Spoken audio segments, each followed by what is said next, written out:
The Lord be with you. And with your spirit. A reading from the Holy Gospel according to Saint Luke. Glory to you, O Lord.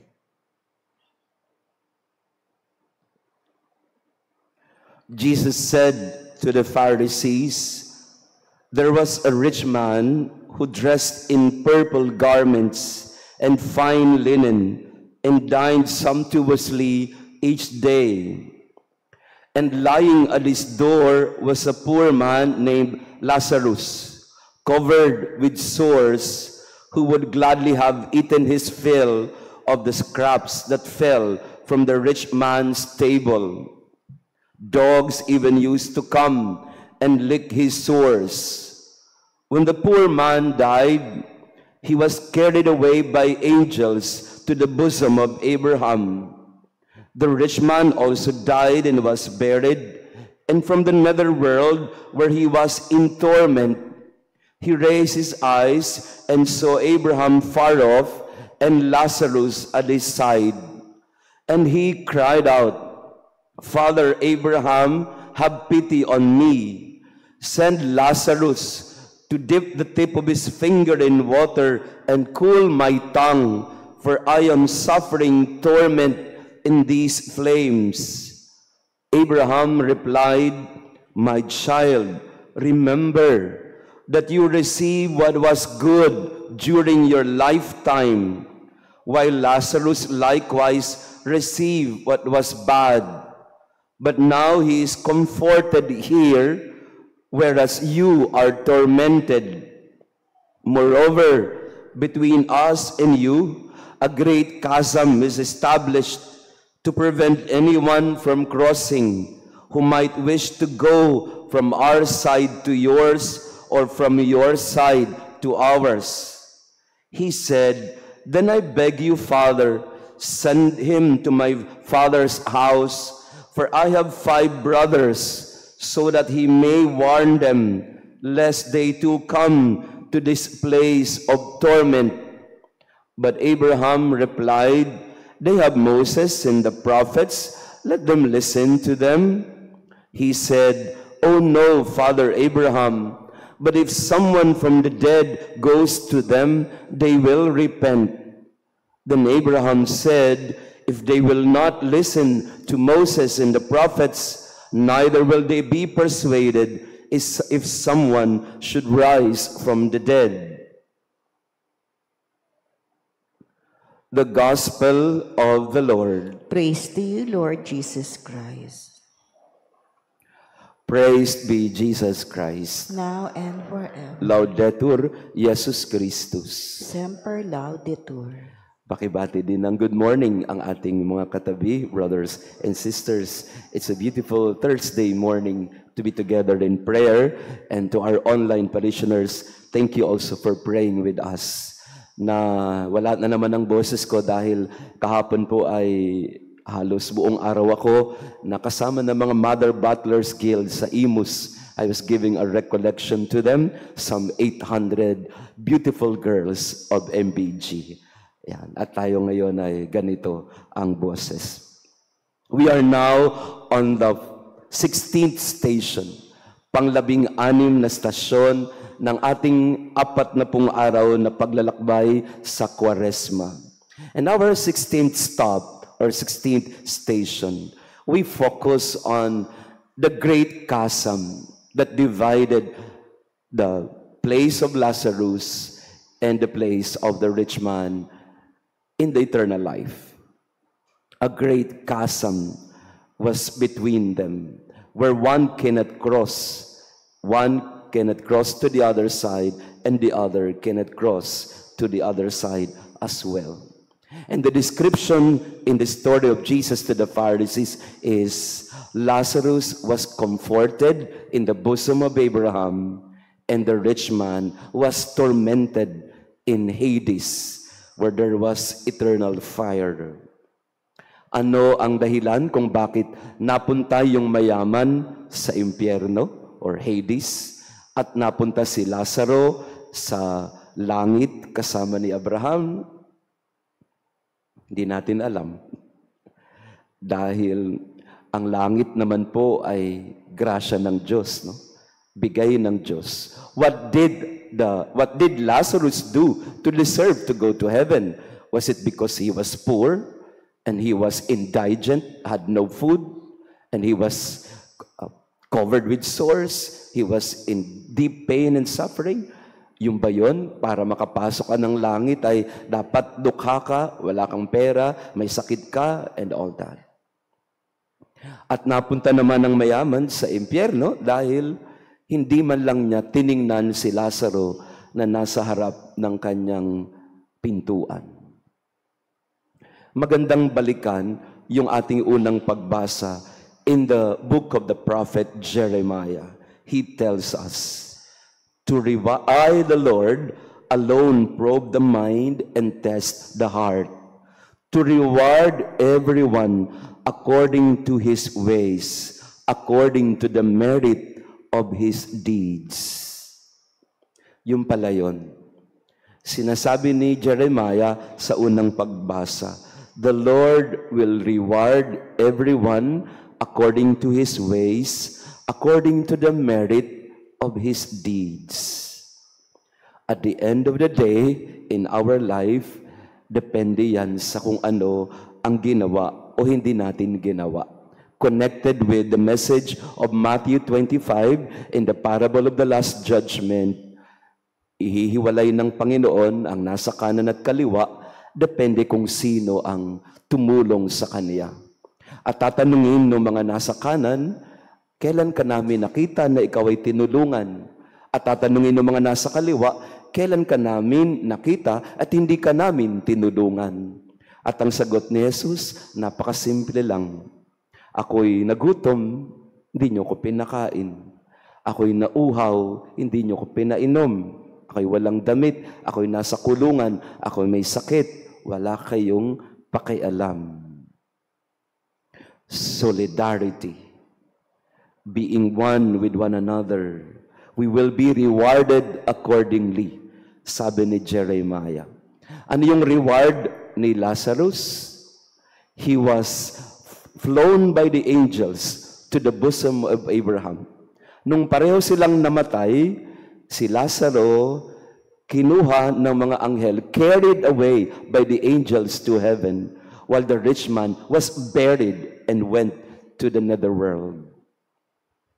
Lazarus means God helped him. Tinulungan siya ng Diyos. Yung mayamang lalaki, hindi pinangalanan. Nung sila'y nasa lupa, nagpakasasa ang mayaman, si Lazaro ay hirap na hirap. Kaya naman sa kaduluduluhan, ang sabi ni Abraham doon sa mayamang lalaki, you are tormented there, Lazarus is comforted here.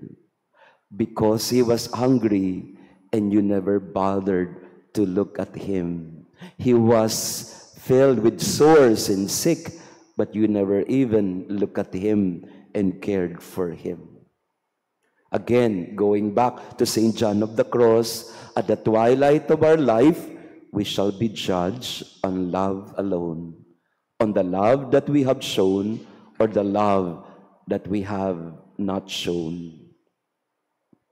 Ganon kasimple po, no? Sa dulo ng lahat, hindi pala kayamanan, hindi pala mga kagamitan, ang mga mabuting nagawa natin, doon tayo susukatin. Pakitingnan nga ang katabi natin. What good have you done lately?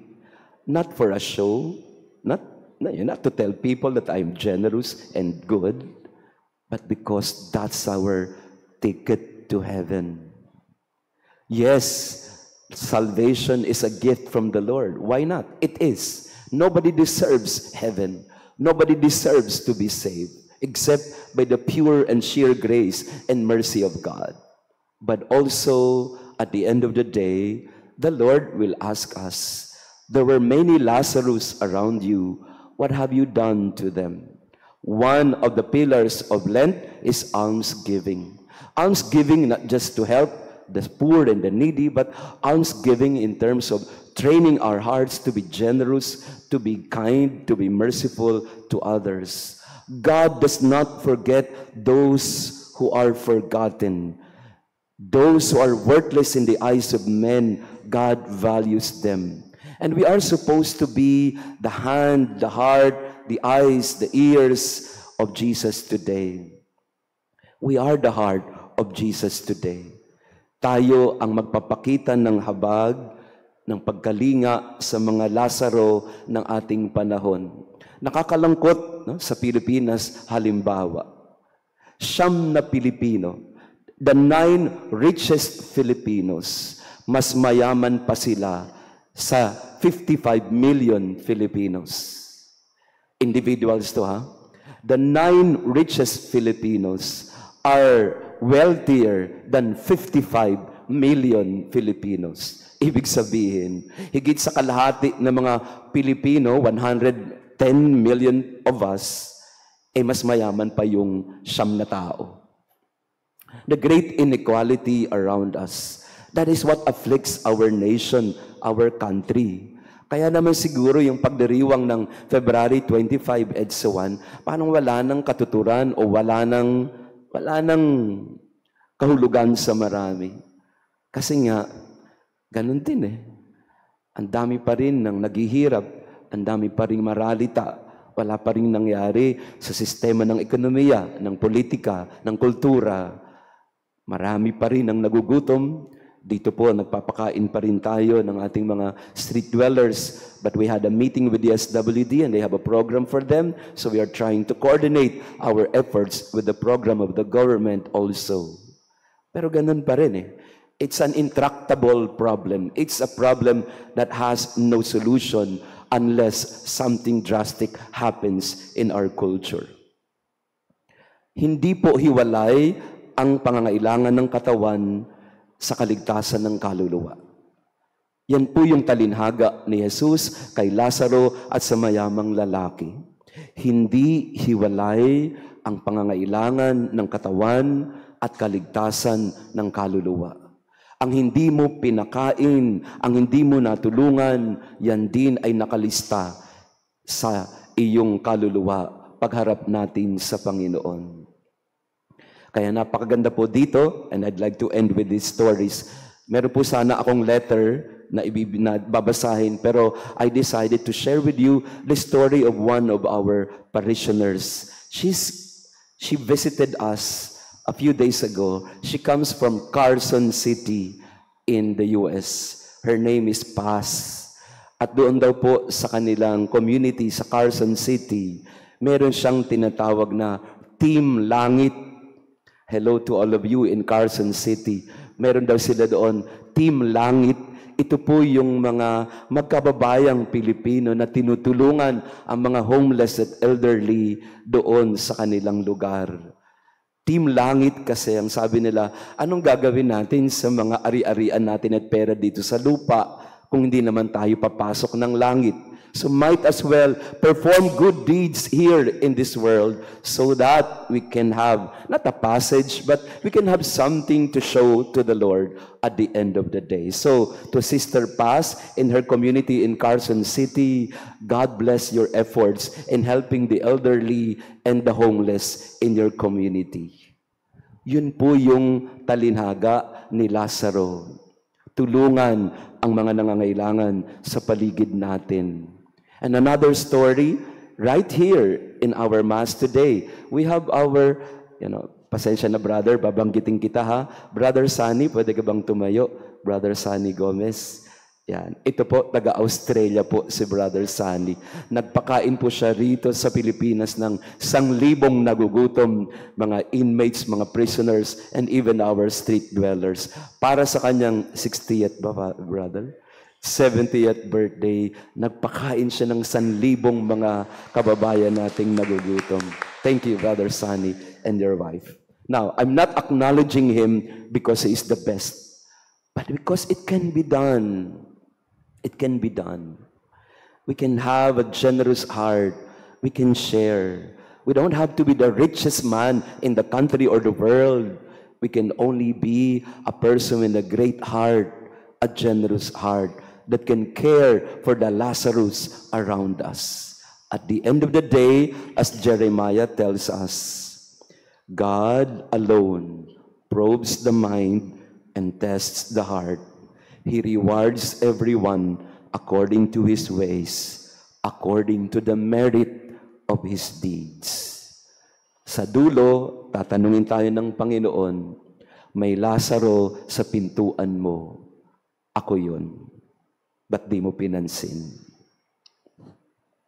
Praised be Jesus Christ. Now and forever. Maraming salamat po sa inyong pagdalo sa ating banal na misa. Thank you for being with us this morning. To our online parishioners, especially our parishioners from Carson City, ang Team Langit. Very good, that what they are doing there, helping our elderly and homeless there nanonood daw po sila ng ating online mass, and then after that magkakaroon sila ng feeding. So very good thing that they do. Meron din po tayong parishioner dito na every Sunday mag-online mass din sila. I-invite niya yung mga neighbor niya, and then after the mass sa online, pagpapakain siya sa mga kapitbahay niya. Simple things like that. That's what the rich man in the gospel missed. He had a lot of resources, but he did not do anything with what he had.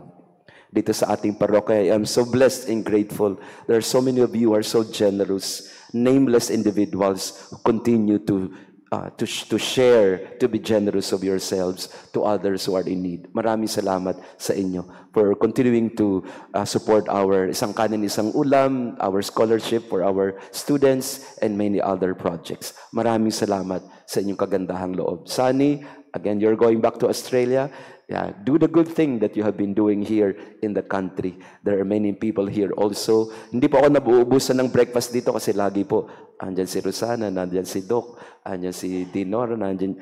Ang dami pong mga tao na generous.